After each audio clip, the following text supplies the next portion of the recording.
All right, here's my Atherton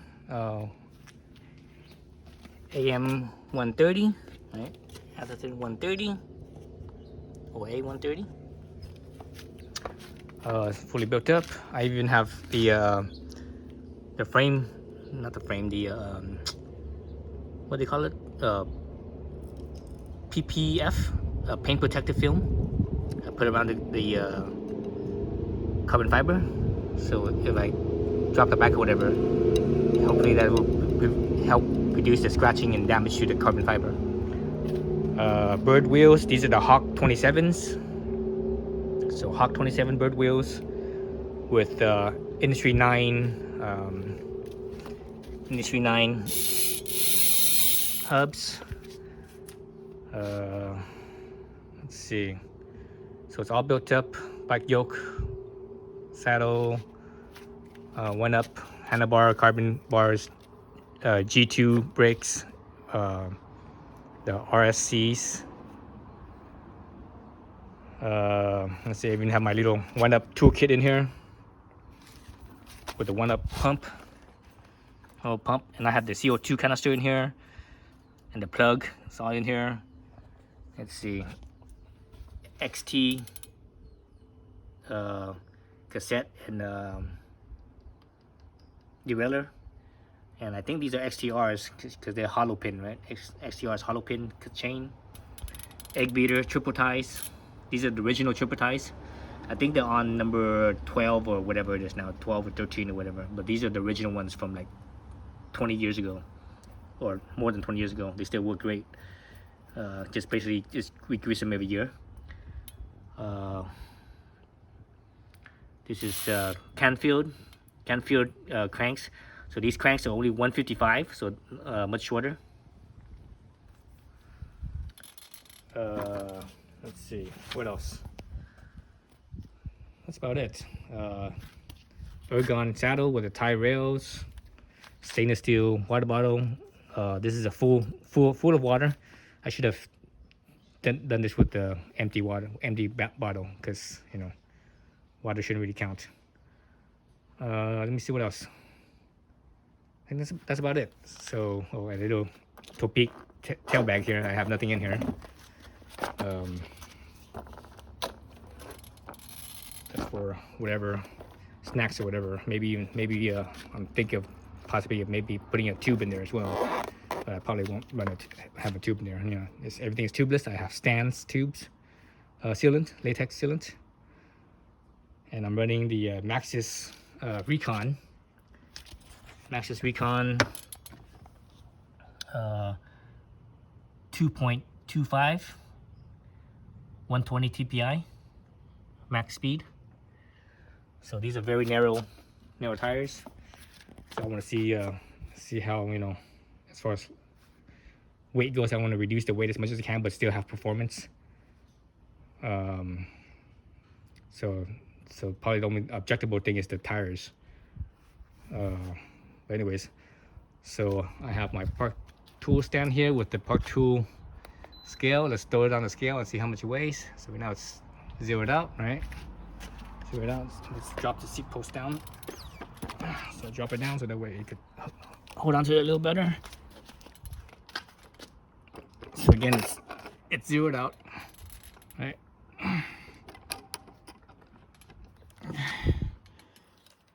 Out. Oh, not bad. 33 pounds and 3 ounces. So that's with the full water bottle. Let's try that without the water bottle. So that's probably the water bottle is over a pound, I think. The water bottle is like 26 ounces or 28 ounces. Oops, this thing didn't zero it out. That's weird. Should have zeroed it out.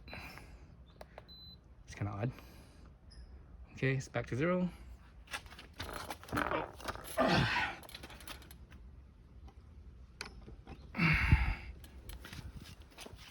Okay, so 31 pounds, 6 ounces. So that's pretty light. That's way lighter than my any of my other bikes, by quite a bit, by like 4 pounds.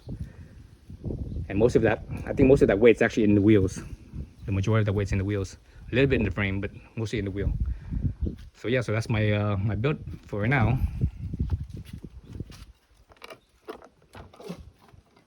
That's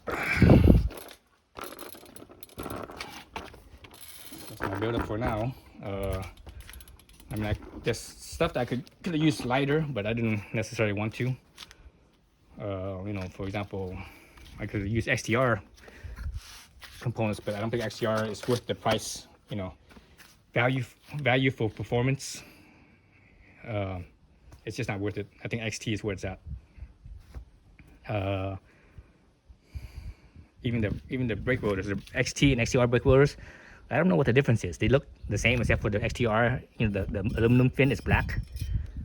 Otherwise, they look pretty much the same, and they pretty much weigh the same too. They're only like 1 or 2 grams apart from each other, so they're pretty much the same weight. Yeah, so these tires are pretty light. These tires are God, how much do these tires weigh? I think these tires are like 700 and something grams, like 750 or something like that, or maybe low 70s. Under 800 grams for sure, but let's call it like 750. So let's say 750. I don't, off the top of my head, I don't remember. Let's see what else. Yeah, that's about it. So that's my bike setup right now. So I got it pretty late. I ordered this bike before Thanksgiving of last year. I didn't get this thing until like the middle of June, just a few months ago, right? And when I got it, I literally the day that I got this bike, I literally or was it a day or that a week I got this bike. I went on a road trip across the country, so the bikes, you know, stayed at home or in the garage, in the box, not touched. And I was on the road trip for like 3 weeks, and I got back home for a couple of days, and I took off overseas for another 3 weeks or so. So basically I only got back home 2 weeks ago. So that's when I started building this thing up, and actually, you know what? I might have built this thing up right before I left. But anyways, whatever the case, back home, and I still haven't done anything yet. And just last night actually, I put on the PPF paint protector film. It's not perfect. You still see the little bubbles here and there, but that's the first time I've ever used this. I've ever done this. Yeah. So and this morning, or today, I should say, I've been messing around with the suspension to tune it. So right now I have it set at at what RockShox and FoxShox say for the setup. So I'm gonna start out there. Always start out at their setting. Then from there you could adjust a couple clicks here and there, give or take a few clicks. And it's usually, because their setting is usually pretty, you're in the ballpark with their setting. Yeah, so we'll see how it does. So I'm gonna go on the ride right now. I'm gonna wait till maybe another 15 minutes, let it cool down a little bit, and go on the ride. And I'll see what the initial impression is as far as how it rides. All right, thanks for watching.